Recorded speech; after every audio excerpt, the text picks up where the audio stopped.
everyone knows what's going on. Nobody's talking about it.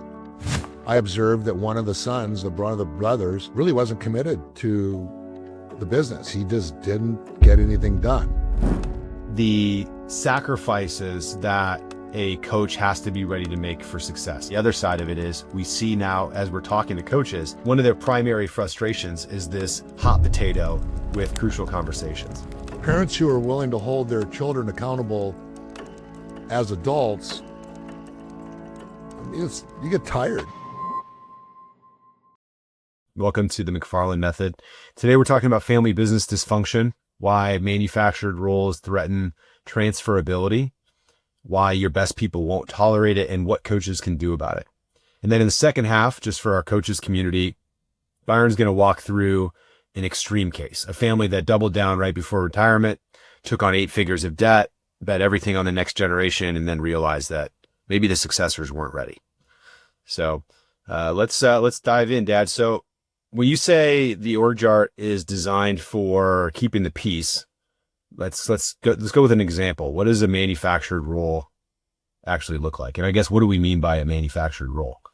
So in most common organizational structure is you got your executive visionary, then you might have an integrator or somebody that's running the day-to-day, and then you got your senior line leaders, whether they be VPs or managers or directors.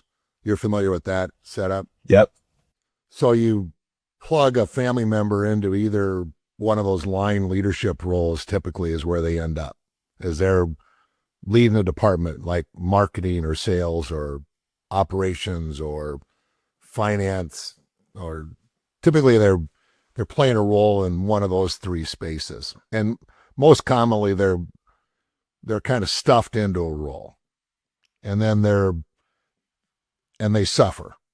They weren't adequately prepared for it. They don't have a passion for it, but there is an expectation from the family that someone with family lineage needs to be in a hierarchy that where people are reporting up to them, as opposed to them reporting, let's say, maybe doing the work or reporting to somebody else who's leading the organization. So they manufacture a role for them and plug them into the org chart. And they do that, I guess. I imagine the parents, the owners, are well-intentioned when they do that. What's their justification? Apart from, so you said there's kind of the reporting up piece, right? But outside of that, what else is going on that's influencing those kinds of decisions?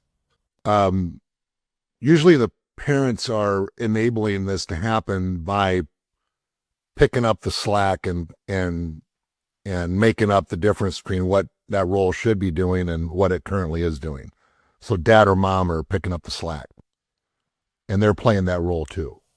Okay, so you've got a second generation in a line leadership role where they're probably not qualified. We mentioned that they're suffering because of that, and then the parents are stepping in with using their unconscious mastery to kind of guide them and make sure that things don't fall apart.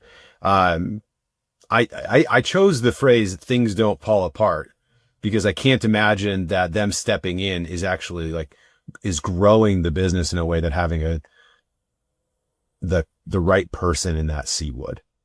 Well, the dynamic is that you got 2 people doing one person's job. One person is, say, sitting in the chair, and the other person is actually making the decisions. Probably no decision is made in that function without first going up to the visionary or integrator for permission. And so it slows everything down. And I can't imagine that stops then at the relationship between those 2. Does that cascade down the organization in your experience? I don't see how it wouldn't. Everyone knows what's going on. Nobody's talking about it. They're just accommodating it because there's probably a familiar hierarchy. They've always worked for this family, and all that's changed is son or daughter or cousin has moved into this role, and founder or senior family member they've worked for is still there. So they don't see much in the way of change. Just know that this person needs to be dealt with. And the result is that you don't get A players working on that team. They ultimately end up quietly leaving because they see no upside. They know there's no way they're going to assume that role because they're now watching the enablement of this poor performer who happens to have the lineage of the family play the role that perhaps they're capable of playing, but no, there's no chance that they'll ever be able to play it. So yeah, it pushes out the A players. So you get A players supporting B, C players that are above them in the hierarchy because of their last name. They eventually bow out, take another opportunity when it presents itself. I'm curious, let's talk about kind of what's it like to be a high performer that comes into that environment? I mean, I can speak to this deeply as a recruiter, but I think also you've seen this in terms of interviewing guys that came into these roles or are kind of helping the coaching the clients that are in this situation as they try to acquire, let's say top talent. That's a good buzzword, but yeah. Well, the talent that's smart will ask whoever is interviewing them, who am I working for? Who's my manager or my boss? Who am I reporting to? And then when they meet that person, if that person is not performing in the job, but is very charismatic and charming, then they'll be able to fool the interviewing candidate that this is going to be a great relationship. However, I've not found that to be common. I found that the talent that's being recruited observes that this person is not capable of growing the skills of the person who's being interviewed or creating more capacity, so they just ghost the next interview. And everybody wonders what happened to that candidate. I thought that candidate was really interested and really excited about the role, and then they just ghost them. And I'm sure you see that in your experience and with managers that you have question marks on. Oh, sure. I think that especially this is true when a lot of the compensation is lumpy and performance based. So for example, I don't think you mentioned that these people are typically in sales leadership roles, but over and over and over again, really great salespeople want to know not only who's going to be supporting them in selling the product, how much of an appetite is there for that in the marketplace? Are they kind of entering an uphill battle? And then is there any unnecessary resistance that they might encounter? And in this case, this would be one where you go, hey, if you're a confident, competent salesperson, you know that you can bring value to pretty much any organization that you'd be comfortable in. So you got options. So I think, so that's one piece, is that in these commission or performance-based roles, there's almost zero tolerance for that kind of risk because the thing that motivates those people is at risk. And then the second piece, go ahead. Yeah. I would say that is vital. If you're using performance-based compensation or any form of variable incentive that is tied to some outcome that is, relying on this person to pursue, they're going to be looking at all the resources and asking the question, are these resources going to help me do this? Which really speaks to the motivational force formula that we've alluded to in the past. But I agree with you. I think that's vital for a coach or an owner to know that if there's performance-based compensation in there and the leader is enabled by the organization to play that role, and they're supposed to be the leader of that new player, that player is probably going to ghost the interview. Yeah, and this is, I think, where we see a talent drift downwards. We've worked with clients that we just made the decision that we weren't going to continue to try to help them because we encounter these issues, bring them up, and then the response is kind of like, yeah, okay, that's true, but if we just find the right person, then we can solve this problem. That's kind of the myth of the right candidate, so to speak. But Okay. So the first thing, like we said, like you just so eloquently put about variable comp and the relationship to the leader. The second piece for, us that I was trying to remember, oh gosh, it just escaped me. Give me a second. Well, maybe it'll come back to me. That'll be, I didn't take my Joe Rogan Alpha Brain this morning. So, Oh, I made the mistake of excitedly jumping in on something that I thought was really important. So hopefully the value of that will fulfill what you were trying to say. yeah, well, it's got to be. I don't quite. We got this is one of the things that is great about this podcast is learning new skills, right? Organizing our thinking as we're communicating. We can, shoot the breeze, no problem. But once we add the dimension of do we clip this up and it makes sense, then we start to hear ourselves talk and go, gosh, that is a lot. There's a lot of opportunity for increased clarity.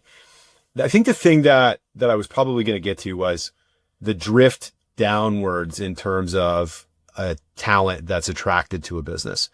And great performers want to work with great performers. They recognize that the energy that they're around influences them. They understand how their environment influences them. Low performers don't have that awareness, and so are going to, and then because they're low performers, they're more desperate. They don't have a lot of options. They're going to take the first job that takes them. Whereas high performers are choosing amongst opportunities. The low performers don't have a choice, and they approach these opportunities as almost auditions to just get the job. And then they'll figure it out kind of when they get there. So you end up with, in these situations, what we see as recruiting process obsessors, nerds, is that what ends up happening is the good people, like you said, ghost, the high performers ghost. And then there's some kind of sweet spot where somebody is just desperate enough to deal with the situation and ignore the red flags coming in. Yeah, I would agree with that. The most common experience I have with family business is that they I shouldn't say, the way that they've been able to keep the high performers is to provide substantial guarantees to them in the future, because there's no upside. There's never going to be an exit where you're going to sell the company and there's going to be a big payday for the value that I've created. There's no opportunity probably for me to buy the company from the family owner. So I'm an executive, but I'm being guaranteed perhaps some payday in the future as long as I'm able to stay along for the ride and then act as a steward in the handoff to the next generation, which is what family business ownership is about, is coming up with a way to effectively hand off responsibility to the next generation. And there's probably no capital risk, meaning nobody's borrowing any money to buy anything. They might just be receiving ownership as a family through an estate plan. So we don't have to worry about debt service repayment. It's more, can the business sustain its client relationships and the key staff through the transition? Well, I think then let me ask, let's tie that back to transferability, put a bow on that. What is the likelihood? How does this nepotism impact transferability? Is it positive? Is it negative? It can be very positive. I've had exceptional outcomes with family where there was preparation in advance for the transfer of responsibilities. The let's call it the father or mother who is still active in the business has transitioned from day to day to maybe just pure oversight, like a chairman of the board. And all their responsibility is solving unique problems that their experience would uniquely qualify them to solve. And the day-to-day activities are all run by the successors. I have seen that. My images go to several families that I was involved in where they were prepared for the transition. They went through a series of steps of developing the successors. And this is really an opportunity for coaching, because when I saw these transitions, I was playing a role of a coach, and I was doing the rogue EOS, back in the day when you'd get the book Traction, and then you just, facilitate meetings and get involved. I didn't have any boundaries as to where does my role start and where does it stop. It was, what am I seeing in the way of challenges? And family businesses presented to me the greatest opportunity, because there was a real unique need and desire to create continuity or safety in the transition. I mean, the family is very interested in succeeding. So there's substantial motivation there. However, everyone that I was involved in had a level of dysfunction. It'll be interesting in later episodes to kind of parse out the different, I guess, steps that lead to, or the context that lead people to either prepare in advance or to wait till the last minute. And actually, we're going to be sharing in the coaches group later. You're going to go walking through a specific intervention and that's going to be available to our members of our coaching community. You mentioned that this is a great opportunity for coaches. It's a space where there's a high degree of demand, and it sounds like it's a space where there's no certification. This is really more of a question of how committed perhaps the family perceives the coach as being to their success and then maybe how confident they are that person's skills will kind of eventually get them there or help them get there. But I guess I'd be curious, that's my assumption. What's been your experience on that? Why do you think you were successful in I was gaining the trust of those companies? I think the essential ingredient is curiosity, in that I was willing to ask questions as I was experiencing the challenges that the family might be going through. I don't know why this case in fact, a specialty contractor construction company is in transition from founder to two sons. And so both sons eagerly want to buy the business, and dad is ready to go. So it's one of those deals where we structure a very favorable terms transaction, meaning that it isn't going to strain company's earnings to buy it. It's one of those cases where we actually did sell it. And I am an advocate for selling if that's, if the resources are there to pay for it. And so they did that. And then subsequent to the purchase, I observed that one of the sons, one of the brothers, really wasn't committed to the business. And that became abundantly clear to me as we were going through planning sessions and ongoing quarterly performance updates, what rocks were achieved and what rocks weren't. And consistently, this one brother's was unable to achieve any of his rocks. He just didn't get anything done. And so there's an opportunity there's a coach making an observation. Wow, this isn't rocket surgery. This is basic business operating system guidance. This person is not following through. What are you willing to do about it? Well, they happen to own 50% of the company. I get it. What are you willing to do about it? Everybody in the team is basically operating under the expectation it's okay to not follow through on rocks because one of the partners never does. Go back to the partner who's actively doing things and leading the charge. What are you willing to do about it? So it's asking that question probably over a year and a half or 2 years till finally I'm ready to buy them out. So, I mean, that's kind of the ultimate firing. I'm going to buy you out. I mean, you think about terminating a W-2 employee, just say it was not working and maybe give them a severance for 45, 60, 90 days, whatever you've negotiated. But to fire a partner, you got to buy them out with real cash, and you got to pay tax on that versus buying out a W-2 employee, which is tax deductible. So a coach could stand between those two and provide some assurance that everything's going to be fine. You're going to be fine. Your organization's suffering. Think of what will happen once you relieve yourself of that burden. And sure enough, in that particular case, performance went through the roof. They literally, over the course of the next 6 years, tripled the size of the business. So, can a person hold you back? Yes, they can. What are the implications on value? Unknown. But typically the result is you do much better after you've relieved yourself of that anchor. Characterizing an underperformer as an anchor is, I think, a helpful way to think about it. It does hold those that are floating back. So let me just kind of recap this. So it sounds like the transition happened, the transfer happened. You as the coach brought in the structure of the EOS model, which would include quarterly rocks and kind of that goal setting, as well as who's going to be responsible to it. And then it was established a kind of fact pattern that this person wasn't meeting, the one of the partners wasn't meeting their obligations to the team.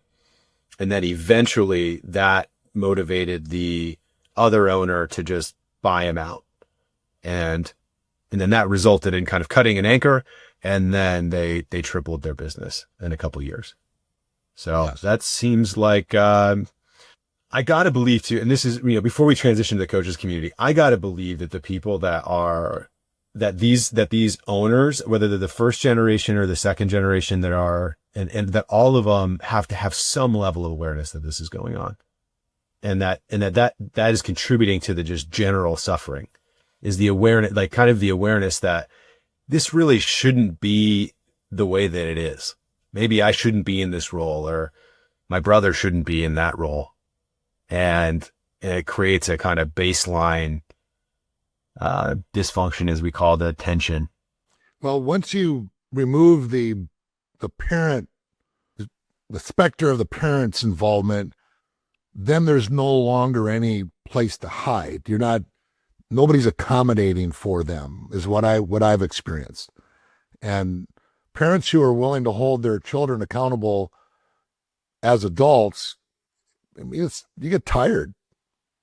I could speak to this morning. I'm with Katie's two daughters, and I'm thinking to myself, my gosh, I know now why, young people have children, not old people like me, because after about 45 minutes of observing them do their thing, I'm exhausted. And to think about having to hold my son or daughter accountable for behavior as a grown person, it's like, man, I've paid my dues. Can somebody else do that? Can I pay somebody to do that for me?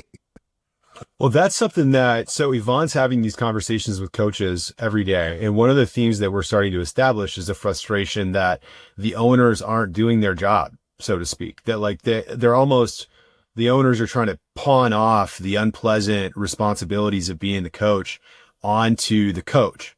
Or sorry, the owners are pawning off the unpleasant responsibilities of being the owner onto the coach, and the coach by definition can't do the job of the player, right? I mean, the owner's on the field, so to speak. I'm thinking now, Kirby Smart had a great line, and it was about the sacrifices that a coach has to be ready to make for success. And it's things like ending relationships with people that you love, or damaging relationships with people that you love for the good of the goal, the good of the team, right? And I will have to pull up those and maybe just do an episode breaking those down, because I think obviously Kirby knows what he's doing, but the other side of it is we see now, as we're talking to coaches, that one of their primary frustrations is this hot potato with crucial conversations.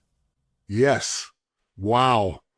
You nailed it there. I will say that the role that owners would prefer to delegate is that crucial conversation role. That's where I observed when I was doing coaching and facilitating operating system meetings, that accountability chart was the litmus test for the coach and the leadership team. How many people are going to make it through that creation of that accountability chart? I never started and finished with the same people in the room after we started the accountability chart and finished it, ever. It's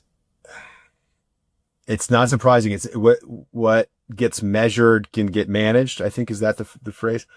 Yes. And I think about, I recently started counting calories as a way to, like, all right, we're on camera a lot. I was like, okay, we got to be a little bit more conscious of this, right? So we're going to go into a calorie deficit for a little while. Well, counting the calories, I recognize like, oh, wow, this is how much I'm overeating. Something about looking at the numbers themselves, and the numbers don't lie. It does give us energy to do something about it, to maybe Liars not don't like numbers. No, they don't. And so, well, let's kind of put a pause in it there. We've built the case over the first 3 episodes of transferability, predictability, ownership mindset, relationship transfer. And now we've gone through a common obstacle to that transferability. Coaches are often the only ones positioned to break those patterns. Well, more specifically, coaches are often the ones who are asked to break those patterns, as we've established here. And so now let's go back to the paywall, or not paywall, it's free, the coaches community. And that story that I mentioned earlier at the top. What's that? I was going to say, I haven't seen any royalty checks yet. So yeah, they're in the mail. So that story from the top, there's a family that took on 8 figures of debt, bet on the next generation, and then watched it start to unravel. What do you do as a coach when you're in that room? That's next for the coaching community. And then if you want the full conversation, obviously the T's story and our other resources, including frameworks to address these kinds of issues that your clients are facing, that's all available in the McFarland Method community on LinkedIn. You can also find us at McFarlandMethod.com and follow us on LinkedIn, Instagram, YouTube at Byron McFarland, Alex McFarland, and the McFarland Method. Thanks for listening. Dad, another good episode done.